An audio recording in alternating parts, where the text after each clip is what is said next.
రెండవది ఇచ్చి అన్నాను. ఇచ్చిన దానిలో లోకాన్ని, లోక సంబంధమైన భోగాలను అన్నిటినీ నీకు అందుబాటులో ఉంది. పాపం చేసే అవకాశాలు కూడా వస్తాయి, అందులో ఆఫర్స్ వస్తాయి.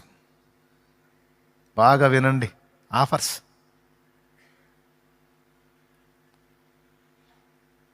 నీ కాళ్ళ ముందుకే వస్తాయి, నీకు అందుబాటులోకి వస్తాయి, నిన్ను పలకరిస్తాయి. ఏంటి సంగతని? నువ్వు లోబడకూడదు. నిన్ను పరీక్ష నాళికలో పెట్టాడని గుర్తుపెట్టుకో. అవి నీ ముందుకు రప్పించి నిన్ను టెస్ట్ చేస్తున్నాడని గుర్తుపెట్టుకో.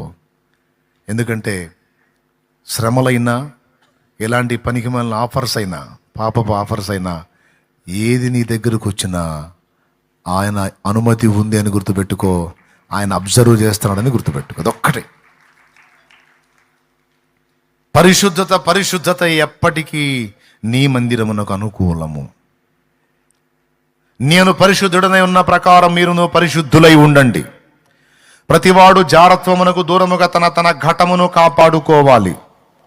దేహ పరిశుద్ధత, నాలుక పరిశుద్ధత, నడత యొక్క పరిశుద్ధత, దృష్టి యొక్క పరిశుద్ధత. పరిశుద్ధత పరిశుద్ధతను ప్రేమిస్తున్నాడా? లేకపోతే పాపము యొక్క ఆకర్షణకు లోనైపోయిందా? అది పరీక్ష, ఇది పరీక్ష. ఈ పరీక్ష చాలామందికి ఎదురైద్ది.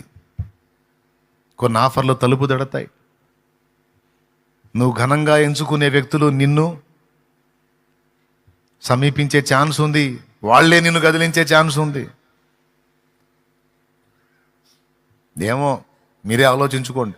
ఎవరెవరు ఎలాంటి సన్నివేశాలు ఎదుర్కొంటున్నారో, ఈ కూటమి అయిపోయి బయటికి పోయిన తర్వాత ఎవరి జీవితాలు ఏంటో, ఎవరెవరు ఏమేమి ఫేస్ చేస్తున్నారో నాకు తెలీదు, దేవుడికి తెలుసు అన్ని. ఇది మాత్రం గుర్తుపెట్టుకో, ఆయన నిన్ను టెస్ట్ చేస్తాడు. ఎందుకంటే నీ లైఫ్, నా లైఫ్ ఆయన చేతుల్లో ఉంది. అక్కడ కానీ నువ్వు క్వాలిఫై అయ్యావనుకో, సూపర్ ఉంటుంది.